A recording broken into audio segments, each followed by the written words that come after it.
Tu sais, pour un sport qui parle d'évolution et de progrès en Formule 1, certaines choses semblent vraiment ne jamais changer. Alors que nous entrons dans une semaine sans action sur la piste, le cirque itinérant continue à plein régime en dehors de la piste, avec des accusations de tricherie lancées pour tenter de freiner deux équipes que le reste de la grille aimerait contrôler, avant qu'elles ne redeviennent hors d'atteinte. Habituellement, c'est le genre de choses que l'on s'attend à voir en début de saison, lorsque de nouvelles avancées sont découvertes sur les nouveaux packages. Mais des actes répréhensibles ont été découverts, ou du moins c'est ce que croient deux prétendants au titre.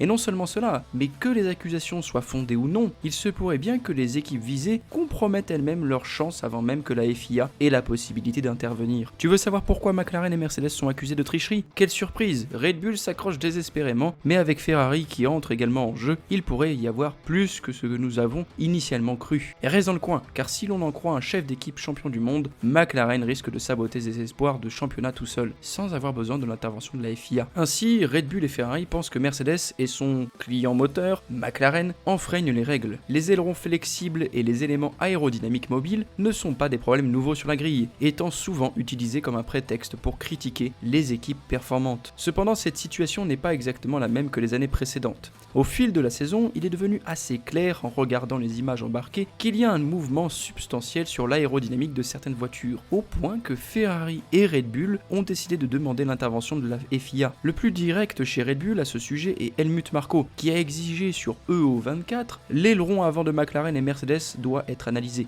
Les chefs d'équipe de Ferrari et Red Bull ont opté pour une approche plus passive-agressive, affirmant que les règles sont claires et que la balle est désormais dans le camp de la FIA. Il faut dire qu'à chaque événement, l'aérodynamique des voitures de McLaren et Mercedes a passé les examens de la FIA. Cependant, il y a clairement un sentiment que les packages aérodynamiques ne respectent pas l'esprit du sport. Les ailerons peuvent bouger dans certaines limites, mais ils ne doivent pas dépasser les mouvements autorisés par le règlement. Des sources crédibles à Barclay ont révélé qu'on leur avait montré une vidéo de l'aileron avant de McLaren sous charge aérodynamique. Selon les employés de Mercedes, la charge montrée dans ces vidéos était tellement importante qu'elle semblait douteuse. Cependant, comme la FIA n'est pas intervenue et n'a jugé cela légal, ils ont été invités à suivre l'exemple de McLaren. Le package d'amélioration de Mercedes qui a suivi a vu une nette amélioration des performances. Depuis, ils ont remporté 3 courses et lutté pour d'autres podiums et pole position.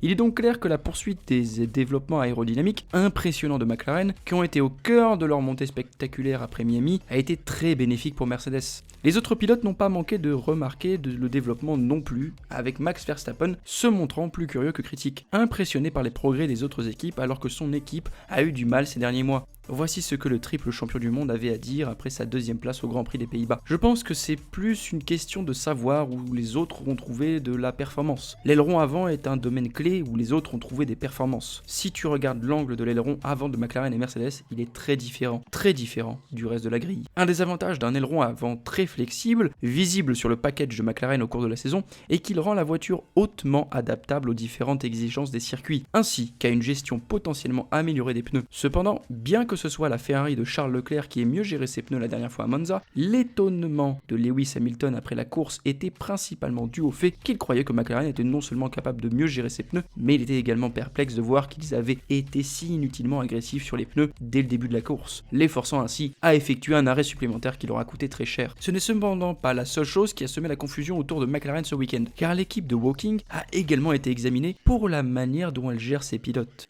La radio de l'équipe a été à la fois la meilleure et la pire de la partie pour l'année de McLaren. De la supplication envers Lando en Hongrie au message glacial échangé entre Piastri et Lando lors de la lutte pour les victoires en course. Cependant, un message radio lors du week-end de Monza a attiré l'attention de tout le monde plus que tout autre cette année, celui rappelant aux pilotes les règles papaye. Nous en avons brièvement parlé dans notre dernière vidéo, mais un homme qui s'y connaît en gestion de deux pilotes extrêmement rapides et talentueux a depuis donné son avis sur la situation des pilotes de McLaren. Selon Toto Wolff, McLaren est pris dans une impasse et risque d'être perdante de toute façon selon la manière dont ils gèrent leurs pilotes pour le reste de la saison. Voici ce que le directeur de l'équipe Mercedes Toto Wolff avait à dire après le Grand Prix d'Italie. Je pense qu'en tant qu'équipe de course qui se retrouve soudainement à l'avant, tu te retrouves entre le marteau et l'enclume. Car d'un côté, ils sont des coureurs comme nous, sommes des coureurs aussi. Nous voulons nous assurer que le meilleur homme gagne. Mais de l'autre, quand cela commence à devenir dysfonctionnel et à affecter la performance de l'équipe, comment réagir à cela? L'équipe est toujours perdante, car si tu figes les positions et imposes des consignes d'équipe, peut-être que ce n'est pas ce que l'âme de la course veut faire. faire, mais la raison doit prévaloir. À la fin, tu ne veux pas perdre un championnat pour 3 ou 5 points que tu aurais pu facilement obtenir. Marcher sur cette corde raide est extrêmement difficile et il n'y a pas de vérité universelle sur la façon de la gérer. En termes simples, McLaren risque soit de perdre le championnat des pilotes avec Lando Norris, soit de frustrer Oscar Piastri en lui demandant de se jouer de l'équipe, mais c'est un dilemme dont Andrea Stella, directeur de McLaren, est certainement conscient.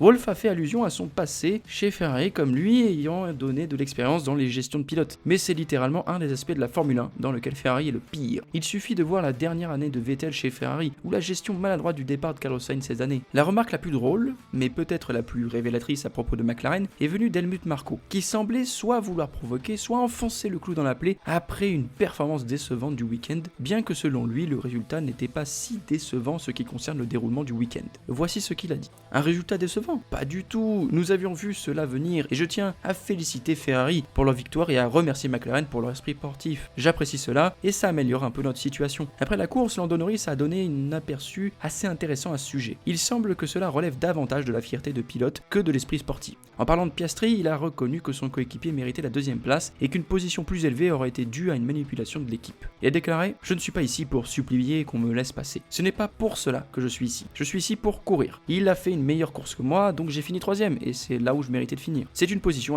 tout à fait louable en fait, mais cela pourrait bien avoir des conséquences sur son total de points en fin de saison. Norris a réaffirmé cette position lorsqu'on lui a demandé s'il aimerait recevoir un traitement préférentiel de l'équipe pour l'aider dans sa lutte pour le titre dans les dernières manches de la saison. J'adorerais ça, mais ce n'est pas à moi de le décider. C'est difficile car évidemment en tant que pilote, tu ne veux pas que ça se passe comme ça. C'est compliqué. Je ne dirais pas que nous manquons de temps, mais le temps s'écoule lentement et je crois toujours que nous pouvons le faire. Le rythme est évidemment excellent. Je crois toujours que nous sommes probablement proches d'avoir, sinon la meilleure voiture d'aujourd'hui, je ne sais pas. Ce n'est pas à moi de décider, c'est à l'équipe. Mais je pense que nous travaillons toujours bien ensemble. Donc si la responsabilité de Norris est nettement plus positive qu'elle ne l'était auparavant, c'est toujours une réponse louable face à un week-end non optimisé. Malheureusement pour lui, Helmut Marko a raison. Tu ne gagnes pas des championnats avec des réponses louables et l'esprit sportif.